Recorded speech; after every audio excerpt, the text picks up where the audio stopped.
Hello mga Marikoy, welcome sa aming mini vlog. Unahan ko na nga kayo, ang dami niyong ingay na maririnig dito sa aking pagpo-voice over. Pasensya na po. Kabilaan kasi yung gumagawa ng bahay dito, kaya ayun, may pukpok kayong maririnig at kung ano-ano pang ingay. Ito na nga at mabalik nga ako dito sa ating video. Ito nga bata ay biglang ang nanahimik, may ginagawa na palang hindi maganda. Pagkatayo niya kasi ay basa, umihina pala sa short niya, o diba napakagaling. Habang siya nga ay busy rin itong kanyang mga pinsan. At syempre habang siya nga ay busy sa pagkakalat at pagkukulit, busy nga rin ako sa pagtitimpla ng aking gatas. Huy, grabe mga Marikoy, pagpasensyahan nyo na talaga yung mga ingay na maririnig nyo dito sa aking pagbo-voice over. Pagkabukas ko nga nitong aking gatas, sinalin ko na kaagad sa tasa at nilagyan ko na nga ng asukal. Hindi nyo nga muna ako makikitang magtitimpla ako ng kape. For the gatas nga muna ang first one for today's video. Ito nga at pagkakuha ko nga ng termos, wala palang laman.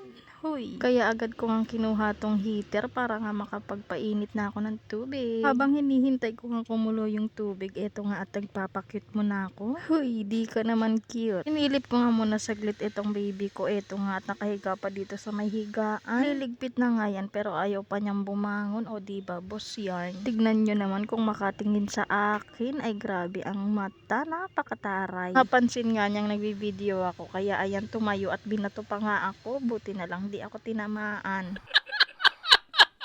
Mga bandang tanghali nga naisipan kong ayusin ito mga damit namin na napakadami. Habang busy nga si baby Elise, syempre sinulit ko na din habang hindi nga siya nagtotopak. Busy nga siya sa paglalaro at pagkakalat. Tinayaan ko na nga lang muna para nga matapos din ako sa aking gawain. Hindi naman ako matapos-tapos sa aking gawain dahil panay ako hinto. Huy.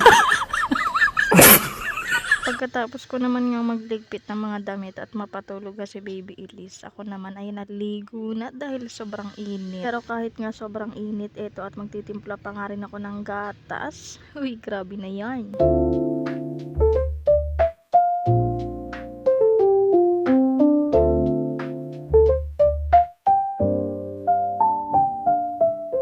Pagkatapos ko naman magtimpla ng aking gatas, umupo naman ako dito sa aking favorite spot. At eto na nga yung aking gatas. Huy, yummy yarn.